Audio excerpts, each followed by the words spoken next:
Kia ora from beautiful Aotearoa, that is to say hello from beautiful New Zealand. I'm Career Break Guy, taking a break tonight from my corporate life to play a very special game of Dragonbane, and I'll get into why that's special. First, I just want to say the One Ring starter set solo playthrough that I did and put up on YouTube seems to have brought in a lot of new viewers and subscribers, so I just want to say no more haere mai, welcome. Thanks for stopping by, I hope you enjoyed the videos. It really was that quick. Now, why is this session of Dragonbane solo so special? Way back when I did a playthrough of City of Gold by Per Holmström for Forbidden Lands. This is way back in the early days of the channel. Per Holmström, and I'm so sorry about mispronouncing your name, actually watched it and reached out and said, gave me some really good feedback, and I need to replay that game. But I also said, do you want to try out the new game that new adventure that I wrote for Dragonbane? And I said, of course I do.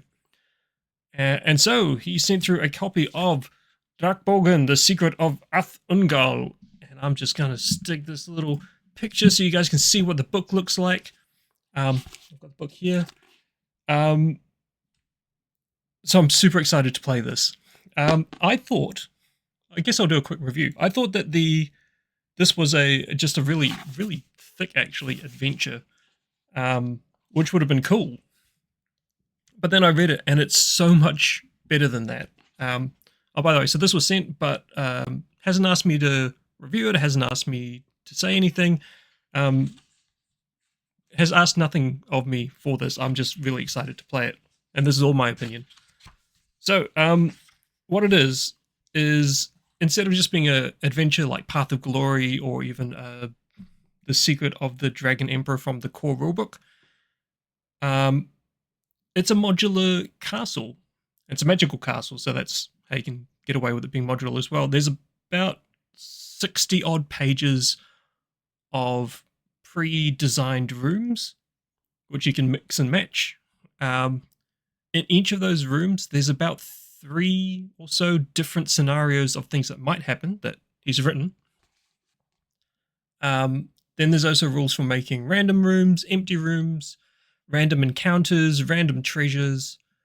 So as much as there's 60 prepared rooms, you could, with 3 adventures each, so now we're up to like 180 different things that you might encounter in this castle, which is magical. So you can go through the same room twice and things will happen differently. You can just keep rerunning this. But as much as you've got those 180 different things that might happen, there's also, you could just roll up a random events inside of that room, random traps, random treasure, or, I mean, you could dispense with these rooms completely and just do randomly rolled rooms. It's a little tome where you can run as many adventures as you want. So super excited. Gonna love to play this with my table when I can get a chance. I just need to run a game of something else first because I'm going to do a charity event soon. But what I thought I'd do is I'm going to play it because I love Dragonbane. This looks super awesome. I'm not going to play it exactly the way that it was described. What I'm going to do is, because I've just got an hour as usual, I'm going to randomly skip through, pick some rooms at random, pick random events, and just have my solo adventurer going through this castle. He's heard that, there's treasure inside. He can get some renown. So he's going to go in and see what he can do, see what he can find in an hour of real time. But this book, very quickly, I'll just go through the name of the chapters. So we've got Chapter 1, Drakborgen. So it's talks about what the adventure is. The castle is. Chapter 2 is sectors. Chapter 3 is traps. Chapter 4 is random tables. Chapter 5 is treasures. Chapter 6 is monsters. Chapter 7 is artifacts. And then Chapter 8, oh, I love this part, is funnel. I played some Shadow Dark and it got me into the idea of funnels. I know that other games like Old School Essentials do it as well, and maybe DCC. And I'd wonder how you'd put it into other games like Dungeons & Dragons, Dragonbane, that kind of thing. He's already done it. It's got rules where you can run, 4 villages each for 3 or 4 players or 5 players, whatever it is. And these really inept non-adventurers will just travel through this castle, trying to do the best they can. And I just love that idea. I'm not going to do it tonight because running 12 villagers is just horrifying. It just sounds like being a school teacher, like for little kids, and just like they're all running around and trying to stop them from coming to harm. But honestly, it's a lot to manage. So I'm just going to do my one adventure. As I said, not playing this adventure exactly as written, or this book exactly as presented. But I think that's a part of the joy of it, is you can just play it how you want. Normally I roll up a random character, if anyone's watched one of these videos before. Today, to save time, I have actually just grabbed a character that I used in another solo playthrough way back when. Calaran, he's the youngest son of a noble. As such, he's often overlooked. You know, his older siblings are given status and positions in court, and so he's gone off, and his thing is he just wants to go around and make a name for himself. Which makes him perfect for this scenario. He's gone, he's found out that there's this castle, and the villagers like, oh, yeah, but you don't go in there. I mean, there's riches in there, and we send our bravest in there sometimes, but it's very dangerous. And he's like, oh, dangerous. Excellent, that sounds like me. So Calaran is an elf, he's a knight, so he's full of armor. He's actually leveled up a couple of times in my previous games. He's got the Army of One and Soul Survivor, which are abilities specific to solo play. I love that those rules are built straight into the Dragonbane book, box set, I should say. Great helm, plate, as I said, background. Foolhardily, I always go first into danger, so again, reinforces why he'll do this. He's got an icy penetrating gaze and a hissing voice, which I don't know how much I'll do. But yeah, I'm just, as I say, I'm excited to do this. So what I'm going to do is I'm just going to crack straight in. I don't have a whole bunch of screens. This is going to be theater of mind. This book is full of just gorgeous art. Oh, and as I understand, feel free to correct me if I'm wrong in the comments, there was Drakborgen was a board game similar to, we had Hero Quest here in New Zealand. And then, yeah, that got made into an adventure for Forbidden Lands by Per Holmström and his company Grottkral. I'm so sorry about mispronouncing that. But then he's redone it for Dragonbane, which is, yes. Right, so what I'm going to do is,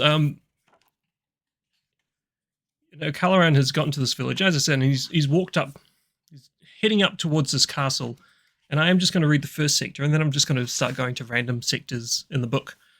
Maybe I'll roll the dice, maybe I won't. We'll see what happens. Joy of solo play, you're in charge. But he gets to the entrance of Drakborgen. Can't pronounce that, but that's how I'm going to pronounce it from here on in. Maybe I'll put the book over here. That looks a little more like I'm looking at you. Sorry about that. Hey, by the way, if you're here, what are you playing? If you want, put a comment in the chat to let me know. You don't have to, but I'm just interested to hear what other people are playing. If there's a game that you think I should take a look at, I'd be very keen, especially if it's a Free League one, because I probably own it. I just might not have played it yet. Anyway, so he gets to the front of this castle. The long hike up there. Let's start that again. The long hike up the narrow mountain road has brought you to Drakborgen. You're standing in front of the gate of the massive dark castle. With a heavy creak, the door slowly slides open. The double doors open onto a corridor leading left and right. A torch burns in the darkness. A desiccated body sits leaning against the wall in front of you. One hand has a gold ring, and in the other, a book. Calaran's not too fussed about the sight of a dead body. He's been in fights before. No dead things happen. They did say that it was dangerous down here. Gold ring and a book. Well, I mean, maybe he'll take the gold ring as just in case he can find family. He can give it back and be like, here you go. I found this ring. Your family member died, what have you. And then, yeah, have a look at the book. He will just check about, listen out to hear in case there's something, whether the thing that killed this corpse or this person is nearby still. And this is like the One Ring game I just played. Sometimes I'll try and announce what I think Calaran will do first, and then I'll read a bit more of the book, and then I'll apply that as I need to. But this is what happens sometimes when you're trying to do a pseudo-prepared adventure solo. So anyway, the ring, it says go over to another page to look at this. The book is a short journal describing the fallen man's wanderings in the castle. He mentions the darkness that prevents the light from his torch even shining, even though he's lit a new one. And he tells of the orcs and walking dead that roam the dark corridors of the castle. Now, there is actually entries about what he saw, but I reckon you should just go out and get this book. This book. The book, I mean, you can see it on the screen here. There. I'm trying to look at my camera. I've got the monitor on the side. By this book, and I will just read like a couple of little excerpts. So, inscribed with a trembling hand on worn parchment leaves, written in the darkness of Drakborgen. I heard them last night. Moaning voices, footsteps dragging across the stone floor. Some of them passed by, but others just stood still in the darkness as if waiting for something. I saw a figure in the corner of my vision. A vague skeleton and rusty armor slowly turning its head towards me. I dared not move. I just stood there until I lost my breath and had to sneak away. So that's one cool entry. Let's look at I lost my way. The darkness grows so thick that I could not even see my own hands before me. The sound of scraping bones followed me. Maybe it was the lictors of Saruman, the dead who have not found peace. I no longer know what was real. I knew what was real. Maybe I was already dead, just like them. I cannot take it anymore. There is no way out. I hear footsteps everywhere, but I do not know where they come from. It is as if the castle itself is a living, breathing, waiting. I'm not alone here. Even when I am alone. The darkness and silence are worse than any monster. I feel my life force draining away. To you who find this journal, turn back. Drakborgen is a black hole that devours all. If there's any mercy left in the world, let me die quickly and without pain. The text ends here, and the ink is smeared in some places as if an author was shaking with fear as he wrote. But like I said, there's like 2 pages worth of journal entries. They look really cool, but go grab the book so you can get it. And he's also got this ring. I'm going to have a quick look at 152, see if there's anything I need to know immediately. It's a magic ring. This one is... does it say which one of the rings I got? One of 4 magic rings. Maybe I just roll to see which ring it is. Do a 1d4. First roll of the game. Let's pop this out as well. Don't mind that. That's when I was rolling a random character for a one-shot I was in with the good people over at Getting Dicey. That's all on YouTube. 4. Oh, awesome. This is a Ring of Healing. The wearer spends 1 to 3 willpower to heal a corresponding number of d6 HP. Wow. Alternatively, the wearer can spend 5 willpower to heal 3d6 HP and remove 1 condition. The healing is magical. After using a ring, the wearer must roll will with a bane. Failure results in the escape condition. That's cool. That's useful to know. Keep that handy.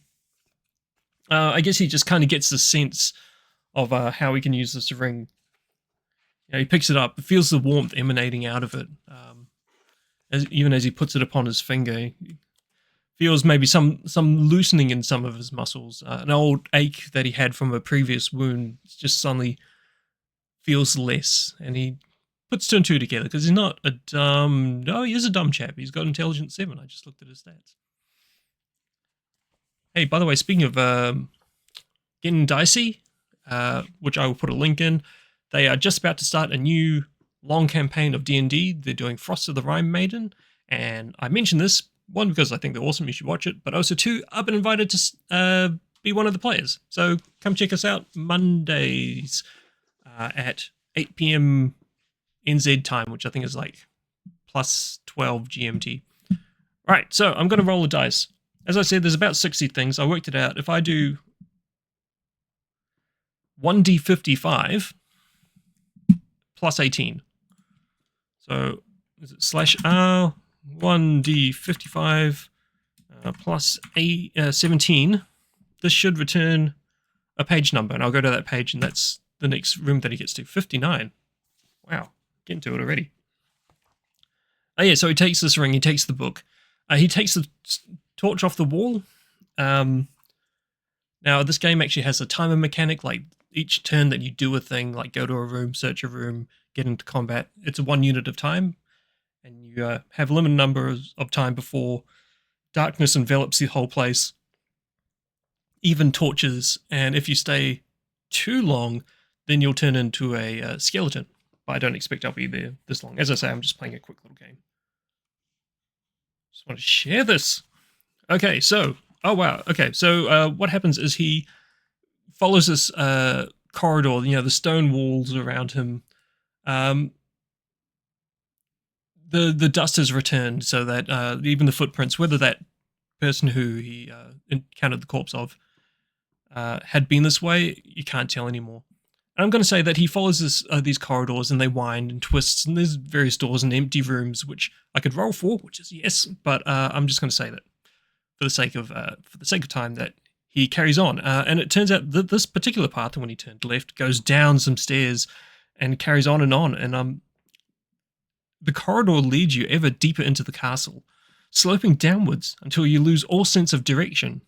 He does get a little concerned about this. He's like, I'm going to have to come back this way at some point, but that'll be fine. I should see what's down here. So the passage grows narrower, thicker with cobwebs and crawling insects. He's just batting them away, getting the torch, burning away some of those cobwebs as he goes. So at last you emerge into a chamber, but before you react, a portcullis slams behind you. You're trapped. He's like, that's an inconvenience. But, nothing I can't handle, I'm sure. I'll just find another way out. So the air is damp, heavy with dust, spores and webs. Ahead, the room opens into a vast cavern, a cave beneath this castle. I hadn't realized it's gotten down this far yet. Raising a torch, you step forward only to bump into something.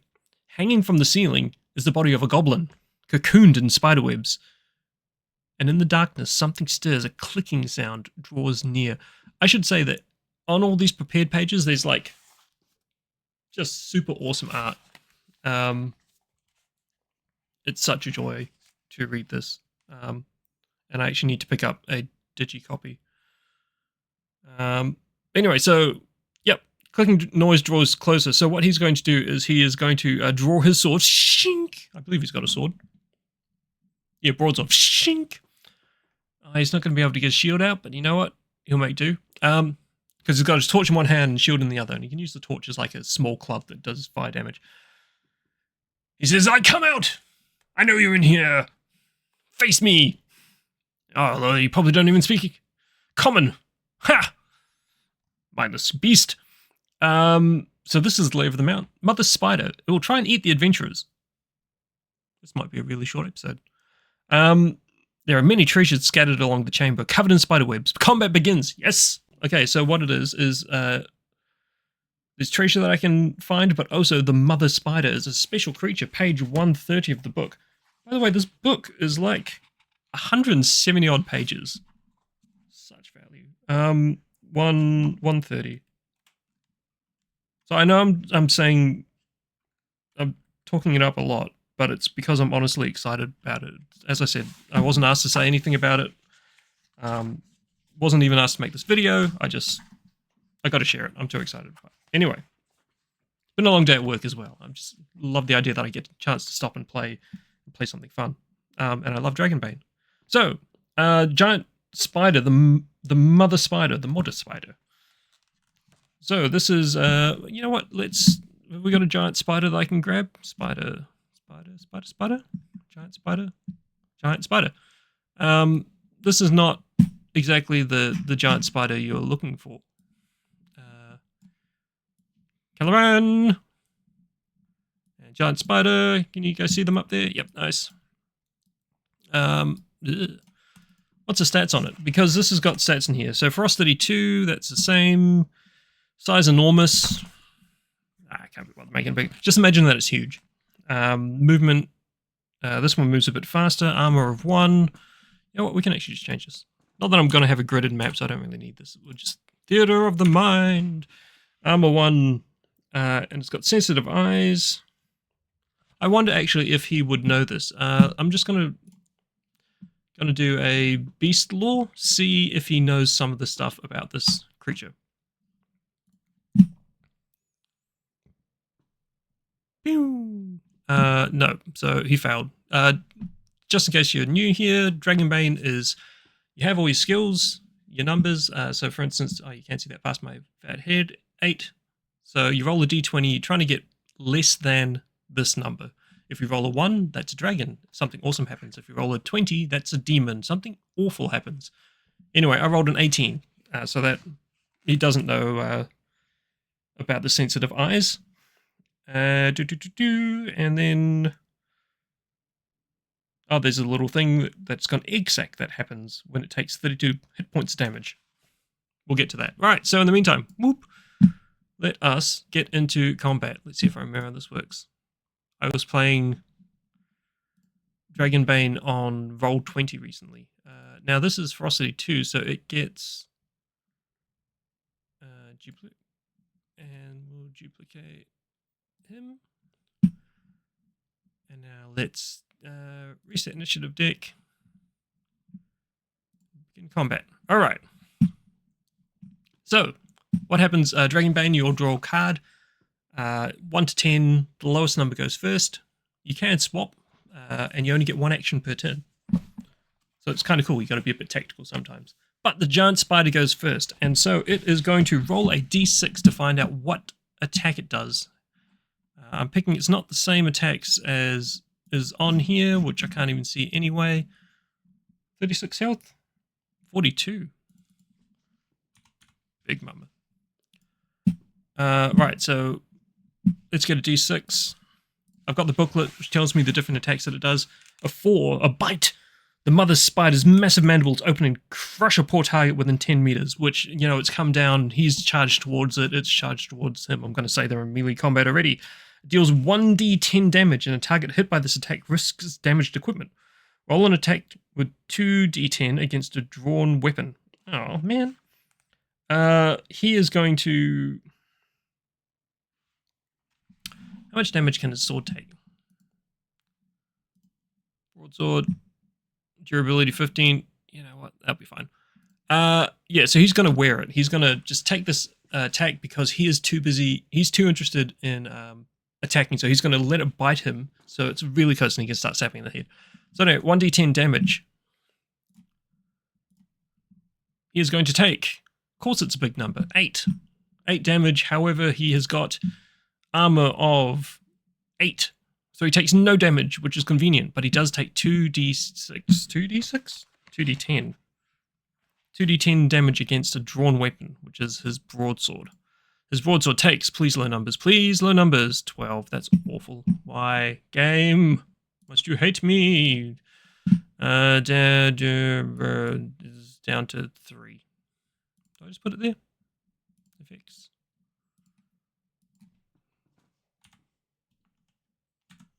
Ugh. Unfortunate. Okay, so he, I guess when the spider's coming in and he's trying to get in to bite it, to stab it, but unfortunately it just manages to, it catches against the sword, and with dismay he sees how much damage it's done to it. But now he's close, and what he's going to do is he's going to stab it. He's going to stab it as hard as he can. Just going to double check what these are again, because it's been a little while. Draw 2 initiative cards, you get 2 turns. Great. Soul Survivor means that you can push without suffering a condition if you spend 3 willpower. We're not going to do that yet. Anyway, so he's going to attack with his broadsword. Yeah! He's going to slash. Is he going to go? He's going to slash. Slash at this creature. Have at you. He needs to roll a... Swords is 16. He rolls a 13, so that's a hit. Rolling for damage. Really awful 4. And of course, the creature has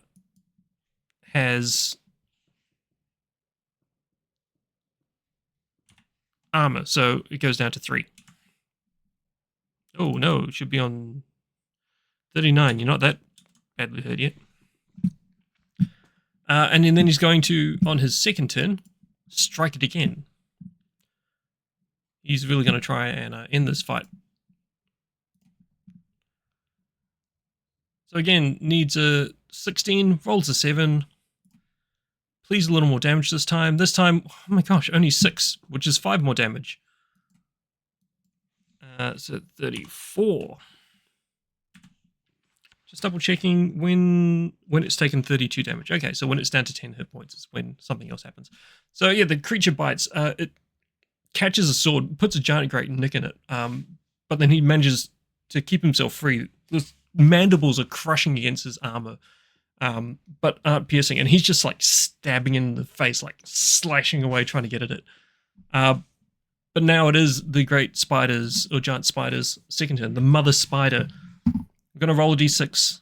With these monsters, they automatically hit. You just roll a d6 to see what attack they do. If you roll the same as the last turn, roll again. They don't do the same attack twice.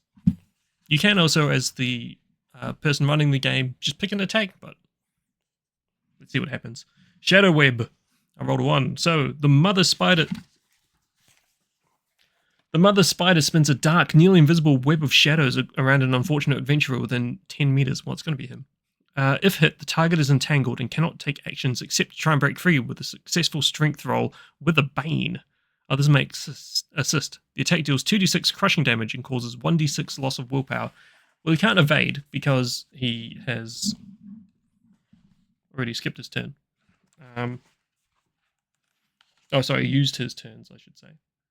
Oh, the book even comes with a bookmark. I love that. And it's also kind of got that textured cover that the One Ring books have, rather than the smooth cover that most of the other books do. Where'd you go? 130. Oof, got to die in the first combat. Behold, Dragonbane. So right, he will take 2d6 crushing. 2 and 2. Again, it does not get through his armor. The webbing is constricting, but the webbing is not as tough as his full plate and great helm that he's wearing. It does cause 1d6 loss of willpower, though. Which is 4. And that's unfortunate. I would have liked to have had that. 2, 3, 4. And now he is stuck. So all he can do on his turn is try and break free with a strength roll. With a Bane. So, alright, next round of combat. Oh, excellent. He goes first this time. Alright, can I move this? And that way you can see at the top I've got like this little carousel of whose turn it is, which I think is kind of neat. And you can still see the character sheet past my head. Nice. Right, so he is going to take his turn. He's going to roll his strength with a Bane. Strength save with a Bane. 1 Bane. Needs to get a 16 or less to break free from this webs. 3 and 15, you know what? Succeeds. So the webs go around him, and it just enrages him. As I say, it hasn't injured him, but the willpower, he's kind of like demoralized. He's like, I'm trying to free his arms and pull them out, and he does. He manages to get free, and then in a fit of rage, will swing again with his broadsword to try and get the spider. Come on, dragon. No, okay. Needed a 16, rolled a 9. So let's roll some damage for this. Yes, that's more like it. 13 damage this time. Brings this spider down to 21 damage. It's about half dead. So it's looking quite wounded. You know, he frees himself and throws himself back at this creature, which is kind of scuttled back and spat out this web, and or maybe no, when it was over him and it was trying to web him up, but he manages to break free and just stabs it in this, or slashes it through the stomach. Creature springs backwards, and it will d6. What's the attack? 6. A deadly rhythm. So he stabs in the stomach, it springs back, and then the mother spider stomps her legs in a rhythm that induces nausea and eventually unconsciousness in its victims. All adventurers within 10 meters of him gain the scared condition and are subject to a fear attack. So first of all, he gets scared, which means anytime he rolls a willpower attack now, he will have to roll it with a Bane. Oh, yeah, so any of his skills that require willpower are now at a Bane, which is not ideal. Fear attack, I believe it's roll willpower. I'm just going to find the rules for it. Got the book. I've also got the PDF But you know what? I'm right here, and I like having books. I really like reading books more than I like reading PDFs. I'm not ashamed to say it. Fear attack 52. Just for those of you playing along at home. If you had come to my aid and helped free me from the webs, that would have been great. So fear attack. You immediately make a roll against willpower, which we've just discussed is now at a bane.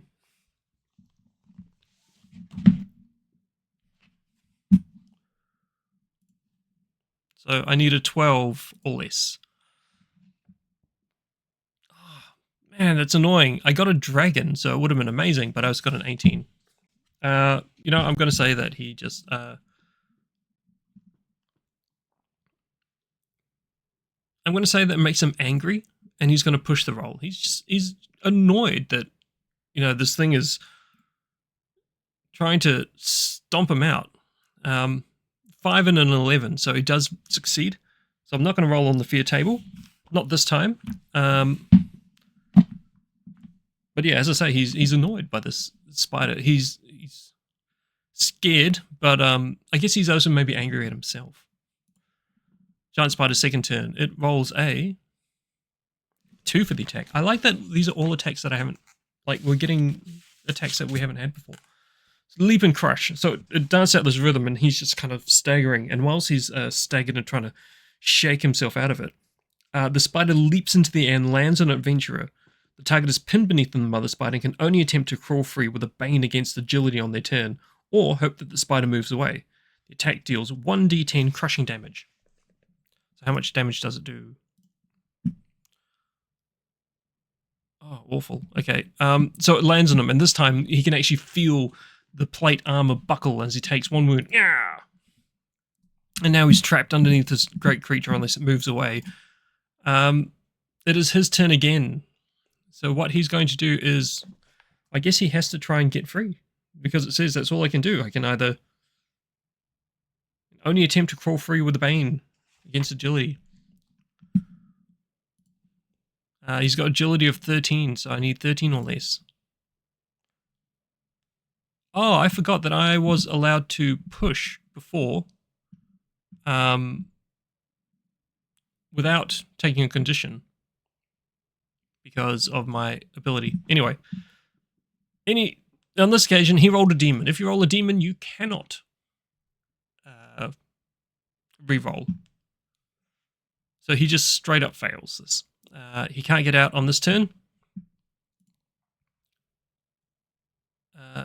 He is going to try and regroup. He realizes he can't struggle free, so he's going to take a moment. He's going to actually swap his initiative card, 7, with the giant spider's 9. He's going to see what it does.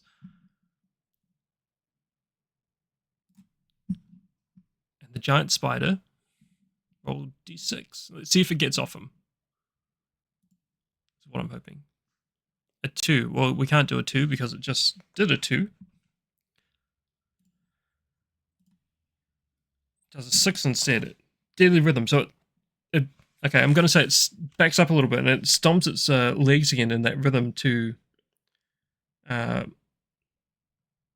try and make him feel ill with the rhythm, the thudding as it's just dancing around him. So he's going to have to take another condition, and I'm going to say that he's meant to be scared, but because he's already got scared, he has to take another condition. So he's going to take disheartened. Yeah, this is not going well for him already, and then he needs to make his willpower roll, and he's scared, so it's at a bane.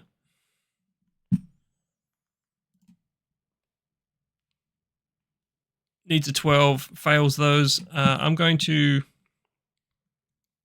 2, 3. I'm going to spend 3 so that he can re-roll without needing.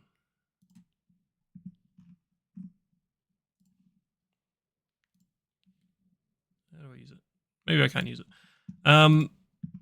So that he can re-roll without needing this. It's going to say he's exhausted, but I'm just going to take exhausted off. 10 and a 9. Okay, so the creature was, landed on him and then it started dancing around him, rhythmically beating its feet, and it was just like the concussive pounding right by his head was really disorientating. And he's concerned that, like, is this how I end? Defeated by a simple spider. And you can feel the fear welling up in him, but he pushes that down. And he is now, we're going to go back to his turn. And now that the spider's off him, he's going to stab at it again. I really wish I'd get a dragon. No! Okay, so we got a 19, which is absolute fail, but I'm going to spend 3 again. I'm going to push it. I'm just going to say that he's sickly, but because I've spent 3, I can take that off again. All right, near to 16, got a 7, so it does hit. The creature is dancing around, and his vision is getting a bit blurry from all of this, which is why. But he takes a deep breath, focuses in, recenters himself, swings the dagger the broadsword for 10 damage. This creature's down to 11 hit points. Slashes at one of the legs, and the creature, in response to this, 5. I don't think we've had this one yet. Twisted Echoes. All adventurers must pass a willpower roll. His willpower is so bad right now. Or feel compelled to move towards the mother spider's massive mandibles, which then bite for 1d8 slashing damage. The attack cannot be evaded. On a critical failure for will, the adventurer believes his friends are harming innocent victims and will attack the nearest ally on their next action. Good thing he's on his own. Anyway, let's roll this willpower to see if he's compelled to go towards it. He does. He gets a demon, so if he had any friends, he would think that they are absolutely trying to harm him. Which is awkward, if there was more of them. But then he receives a bite for 1d8 slashing damage. His armor of 8 means that he is impervious to this, so, just interested how much damage it would have been. Oh yeah, so like he can feel it. The bite... I think that snaps him back to his senses and to pay attention as, again, it doesn't pierce through, but he absolutely feels it crushing into the armor. The armor is just absolutely doing the hard yards. And in that moment hesitation, as he winces in pain, the spider will do something with a roll of 1d6. A 3. An acid rain. What the heck? By spinning her legs in the air, the mother spider releases small drops of corrosive acid that rain down into the chamber. I'm so impressed that we managed to get through, I think, all of the attacks now. Yeah, it's all of them. The attack deals 5d4 damage to targets within 2 meters and 3d4 damage to targets up to 10 meters away. Also damages drawn weapons. So 5d4 damage. This is likely to get through. 10. Yeah, so, the acid damage seeps through, and a lot of it falls on the armor, but some of it falls on the exposed skin. And that actually...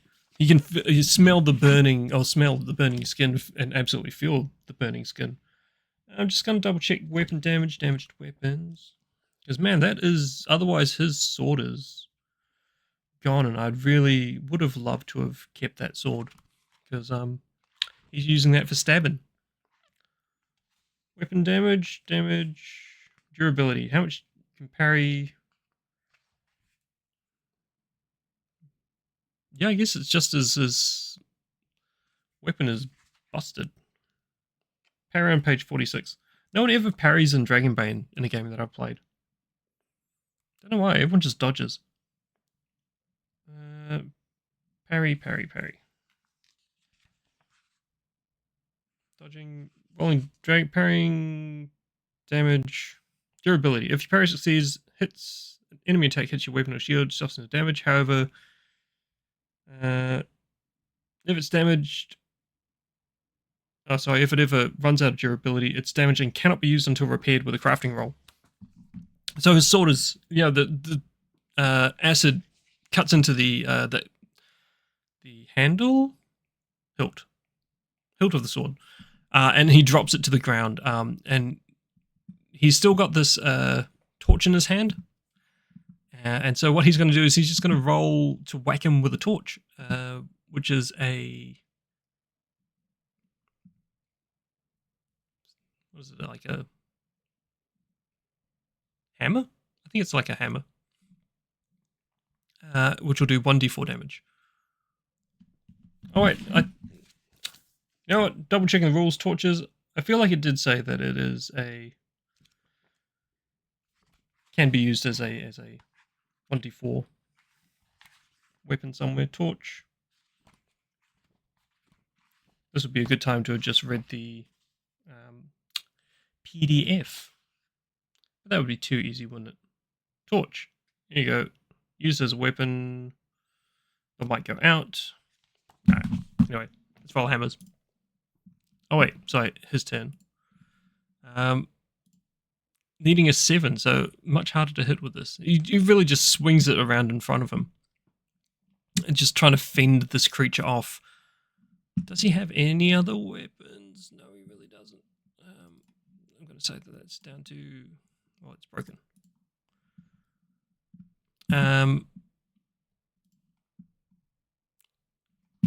So the giant spider's turn. What is it going to do? 1d6. A 4. What is this dastardly spider going to do? A bite. Again, massive mandibles. 1d10 damage plus damage to any drawn weapons. This is the first thing that it let in with. 2. So again, hits his armor. The armor at this point, I guess maybe its jaws aren't as strong as some of the other moves that it's been doing. Connects, but connects badly, and the armor protects him from this. He is going to cast around to see if there's an improvised weapon, and I'm going to draw some improvised weapons. Rules, improvised weapons. Let's just see 3 things that are in this cave. No, that's not the button. Roll. What other improvised weapons does he see in here? So, the 3 rolls are... Looking around, he sees stalagmites and stalactites. So really, you can shove an enemy within 2 meters into a tall rock, which does bludgeoning damage and knocks him to the ground. Can't be parried.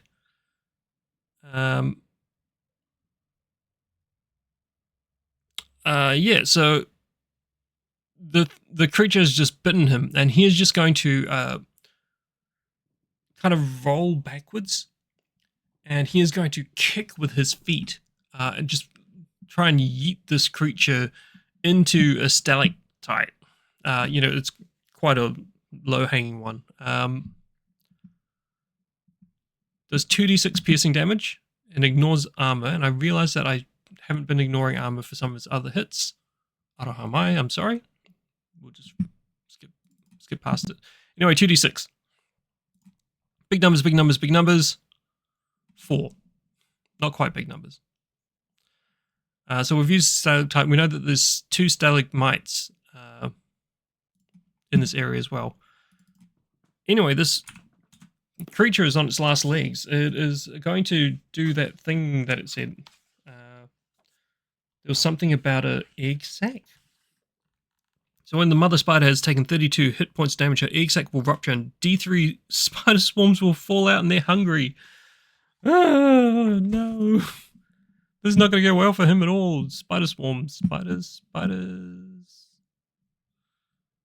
Common animals.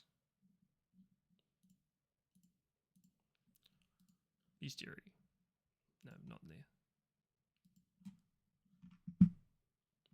Oh, maybe spider swarms are actually in this book.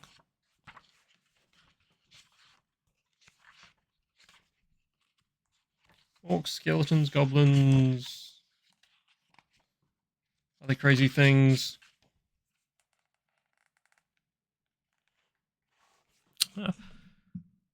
Spiders? Typical NPCs? No. I'm sure there's spiders because I was just recently playing a game of Dragonbane, and we fought spiders in the Oracle Cave. Spiderlings. That'll do it. Let's bring some spiderlings in. Oh, wow. Ferocity 3. Right, so what I'm going to do is I'm also just going to roll a d6. 1 is no and, well, sorry, extreme no. 6 is extreme yes. Then we've got, so no, extreme no, no, no but, yes, extreme yes. Seeing how it's taken this much damage, is the mother spider going to move away whilst these spiderlings become an issue?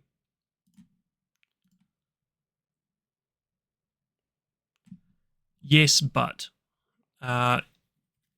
Yes, but it is going to do one last attack.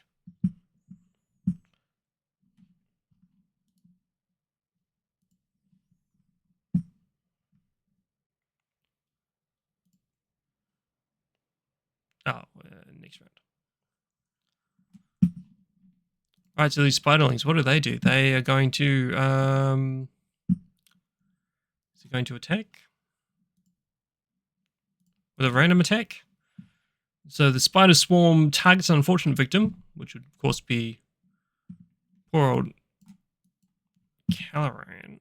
Yeah, I'm trying to move him there. Who is completely covered in sticky webs and unable to move or perform actions that require body movement. Breaking free requires a successful strength roll, and others can help. He is going to try and... Can he dodge? He's probably got really crap dodge. Really bad dodge, I should say. Or evade. His evade is 14. He gets a Bane. You know what? He's going to just get covered in these webs. And then he's going to use his turn to try and break out of them. With a Bane. Oh no, without a Bane. 12. So these creatures are... It's much... The way I see it is that he's getting webbed at the same time as he's ripping it off. So it really just takes up his turn and their turn trying to deal with this webbing. Meantime, it has gone through to the giant spiders. This is the last thing it does before it leaves. It leaps on him and pins him. Does 1d10 crushing damage at the same time. So it does 7 damage. It kind of just... knocks him into a wall, and it is actually going to scuttle away as well, though. So now it's just him. Let's remove this from the combat. Him and the spiderlings. And man, I've been fighting this one thing for like most of the time. So he is going to swing his torch at the spider. No, actually, he's going to run. He's going to take discretion as a better part of valor. He needs a weapon. He's going to go find a weapon. He's going to look around really quickly to see if any of the treasure is a weapon. Because I believe there was 3 treasure cards in this room. 3 rolls on treasure table 2 and 1 roll on treasure table 3. Okay.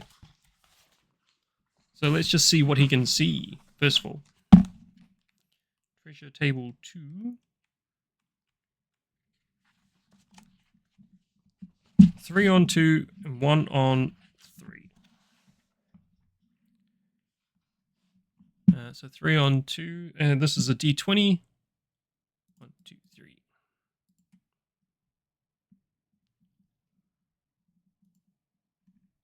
13, 4, and 10. So 4 is some kind of gold ornament that catches, he sees it but doesn't really worry about it. A lantern with some powered gemstones. Nope. Also not too worried about it. 13, some gold coins. Nope, not worried about that. And then 1 on table 3, just as he casts his eye about to see what is in this place, because he really needs a weapon. 15 coins and a healing potion. I mean, this healing potion is pretty great. Yeah, he's going to try and get to that healing potion. Now, to get away, he's going to have to roll an evade, which is at a bane because of his heavy plate. However, he still manages to make it. So these spiders, he just kind of like throws these little spiderlings off, runs over, grabs this health potion, and is just going to keep moving as fast as he can away. Adventures, health potion, rules, potions, not abilities. Oh, I keep clicking the wrong button. Medicine, health, potion, dose. Yep.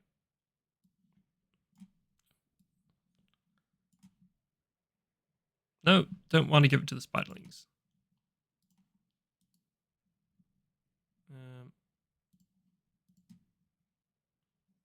Quantity 0. Spiderlings don't need it. Let's close all that. Anyway, they're all gone. He grabs his health potion and looks at inventory. Did any of those carry across? No. You see, I've got a Logitech 502 mouse, and it's decided that it's old and doesn't like to work anymore. He gets out of here. He runs, but he gets away from these little spiders, but has little idea where he is going. And in fact, I'm going to roll my 1d55 slash 1d55 plus 17. 56. So I was page before, okay. So he runs back the way he thinks he came, but what he actually comes up against is a small room containing a spiral staircase leading back up. So the chamber is dusty and walled with dark stone. So this is one of the ones where there's 3 things that might happen. I'm just going to roll a d6. 1, 2 is the first one, A. 3, 4 is B. 5, 6 is C. 1, 2. A voice calls for help from the... I mean, it says bottom, but I'm going to say the top of the stairs. Oh, no, you know what? Maybe as he's running, because he's at the bottom, he sees whatever it is. Adventurer meets an NPC from the adventure generator, or an example character from Drakborgen. The person is damaged in the leg. Successful heal helps the NPC back on their feet. Loyal to the adventure for the rest of the scenario. Yeah, that's cool. So he meets a person who is... Oh, there's all these, like... In the funnel adventure, it's just got the random rolls for the people you can meet. So I'm going to do a D66. So roll... Nope. 1d6 times... Nope. 1d6 times 10 plus 1d6. Hopefully that'll do me a 1d66. 65. Sweet. So the person that he meets, this person is calling out, "There's someone there!" as I hear him clanking along in his plate mail. And it's a Wolfkin healer. Odds it's a male. Yep. So it's a guy. He's like, "Who's there? Can you help?" And because they're a healer and they already can heal, I'm going to say that he's just kind of he's pinned at the moment and can't quite get it off. And Caloran is glancing back. He's still like sizzling a little bit from this, the acid, brushing the last of the little spiderlings off. But is pleased to see another person down here who's not a giant spider. He's like, "Of course I can. Oh, of course I can help." Glares at the guy, and the guy's like, "Not entirely sure," but at the same time, he needs some help. He's fallen down the stairs, dislodged some, maybe a statue, and the statue is now pinning him. And so Caloran works together with this guy to heave the statue off. He's actually quite beefy, our Caloran. So it takes the statue off, and the guy is sitting there feeling injured. But Caloran offers to use the healing potion. Here, you look like you need this. The guy's like, I'm sorry, I would tend to myself, but just I can't concentrate at the moment. And he takes the health potion, and he does feel better. And he introduces himself. Do we have names? Do a random name. Devlin. Devlin the Wolfkin. I've got a really clicky keyboard now. Devlin the Wolfkin. And they talk. Although Caloran's like, I think we should keep moving. There's dangers here, and I'm heading back up, and I'll help you. And arm over his shoulder, and he helps Devlin up, and they talk, and Devlin discusses about how he got there. I'm just reading what he has: holy symbol, silver diadem, torches, staff, copper coins. Caloran mentions how he just really love if he could find a weapon of sorts. Anyway, they carry on up to the top of the stairs, and there they will find, I'm going to say they find a random empty room.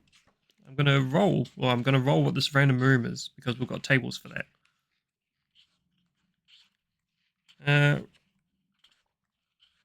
Random tables, doors, traps, room traps. I want to do a trap here. Okay. D20. What do we find? A 5. So this room has a stone floor. Nothing special about this room. So minor cobwebs, which for a moment Caloran has second thoughts about. But he sees that this room there's nothing to it. Bits of straw and dirt on the floor. Dust again. This place. Actually, you know what? No dust in this. No straw either. It's just the stone floors. It's noticeably magically clean. Like, you'd think that if people were in here, or if there'd be signs of life, but if no one was in here, there would be things like dust and dirt. But it is conspicuously absent of anything. However, he's going to check to see. He's going to search to see if there's any kind of secret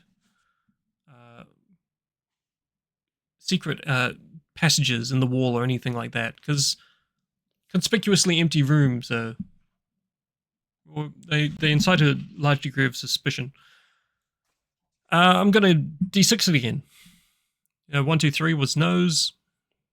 4, 6s were yes. Does he discover a secret, or is there? It's not. Does he discover it, because he's actively looking for it, like pushing in the walls, cobblestones, and trying to see if anything budges. If it's there, which we'll find out by this roll, then he'll discover it.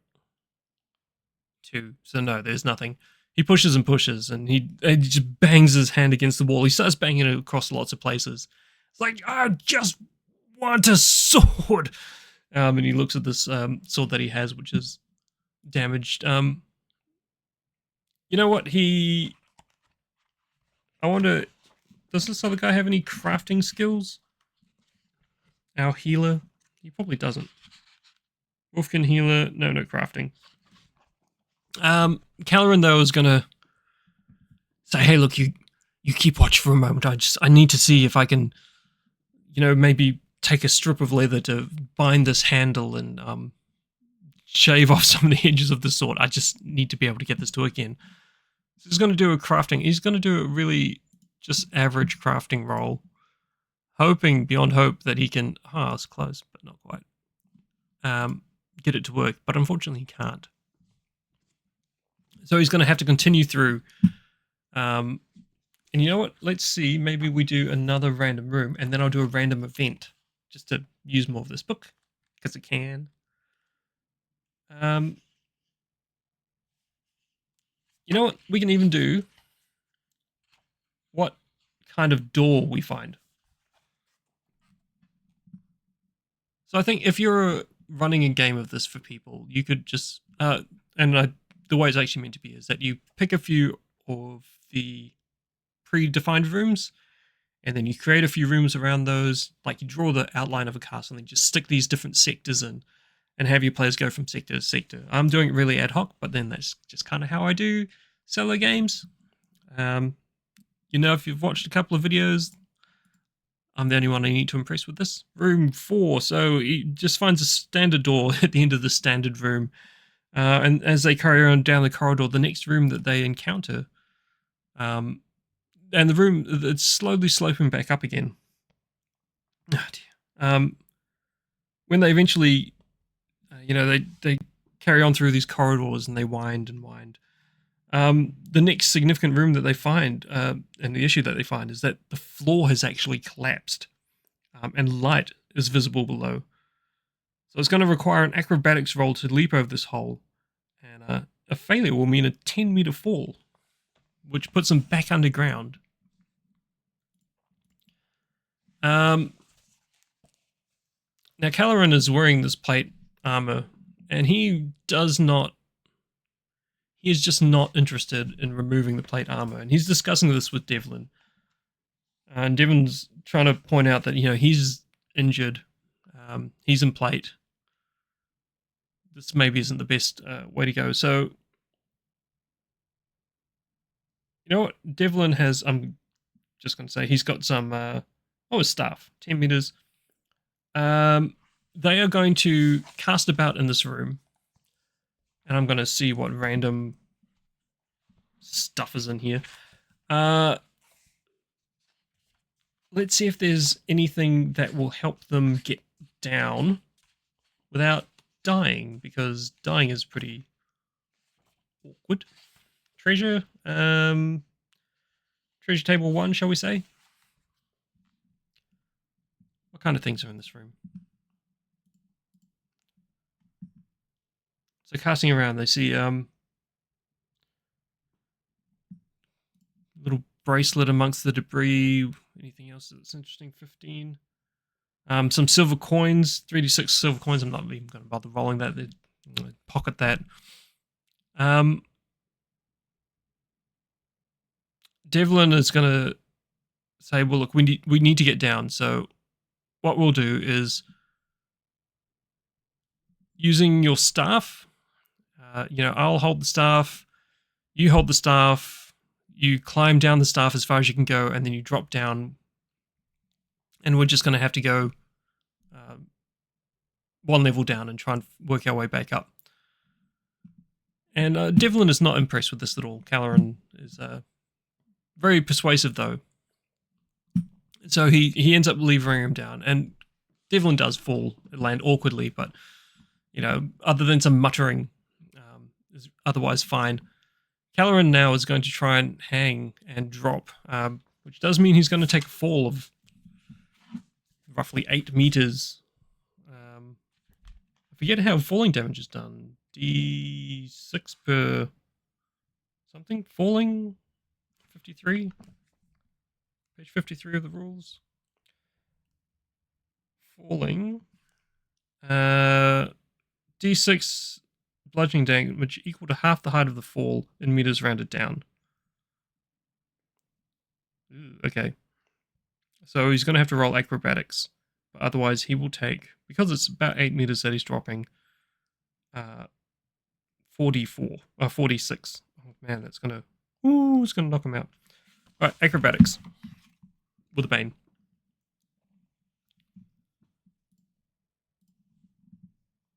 Needing a 6 with a bane. No, rolls a demon. Completely stuffs it. 46 falling damage. 16. So he lands so painfully. He blacks straight out. But then, he's got that ring. The ring is going to heal him. He's going to wake up and he's going to find that that guy is Devlin is trying to bring him to. But he has already been healed by the ring, which is on the page. Magic ring of healing.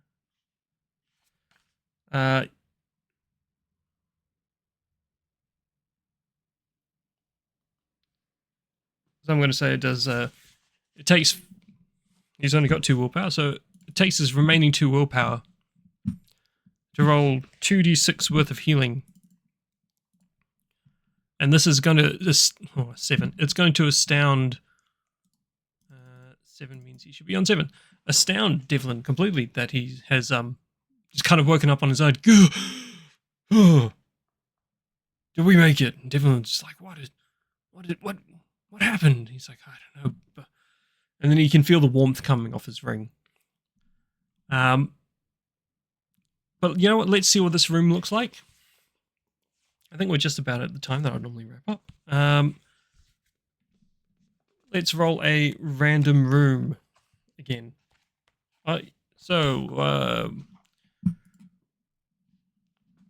Slash R 1D 55 plus 17 55. Wow, it is all just big rolls. 55 going to make sense. So they come through a series of doors and corridors, and as they're carrying through, like more doors than any of these other corridors have had so far. But after opening one, they round the corner and they find a fountain. It's a fountain built into the wall of the room, shaped like a face with water flowing steadily from the mouth into a spout below. So the wall surrounding it is beautifully crafted. But the fountain itself stands out, made from a distinct grey, almost metallic stone. There is a table. I haven't read it, but I think at this point, Caloran is absolutely going to just drink. So I'll see what that does. He's just had enough. He's not even thinking about the fact that something might be wrong with this. Okay, so you roll a 1d6. 5. Oh, the water heals 1 condition and 2d6 HP. Great. So I think at this stage, this is making him... He's no longer scared. That's passed, but he is angry that this has just not been the cakewalk he thought it would be. And that's also made him a bit disheartened. 2d6 health. It's another 6 back. 1, 2, 3, 4, 5, 6. So he's on 1 wound. And also he's going to just take a moment to take a round rest. Just take a moment, stop and think. Reassess the situation. And what I might do is I might wrap it up there for now. Again, the way you meant to play this book, set up a dungeon or set up a castle, bring your people through, all that. But I think it absolutely works just as like a on the fly, and also as a solo tool. I'm interested to see where Caloran goes after this with Devlin. I can actually roll up set him up with a little character sheet. Thank you again to Per Holmström for sending that through. Drakborgen. Get out of the way, Caloran. Drakborgen, The Secret of Ath Ungol. It's on DriveThruRPG. You can also go to the Gotkrol website. I should probably link that in the description if you want to buy a copy. There's a bunch of games that I want to be playing and make some videos on. But one thing I've also thought about, I'd love to hear your thoughts, is I was thinking about running Tales from the Lone Lands. I think that's the one. It's the One Ring adventure, which is set in the north. Was it Ruins of the North? Anyway, there's one of the supplements for the One Ring. It follows a series of adventures. You can play them in any order, largely. But they do form an overarching narrative. I was thinking about playing that solo using the Moria rules, similar to the One Ring starter set that I did, but also paying a little more attention to that and setting up as a podcast. So it'd be, I think there's about half a dozen adventures, probably a couple of hours each. So splitting up into hour podcasts, putting that live and putting on YouTube as well. If you have any thoughts about that, whether you might be interested in that, let me know in the comments. Otherwise, thank you for stopping by, taking a break with me. Dragonbane, Drakborgen, Secret of Ath Ungol. Good fun. Look after yourself, and I hope to see you again at a later time in another video.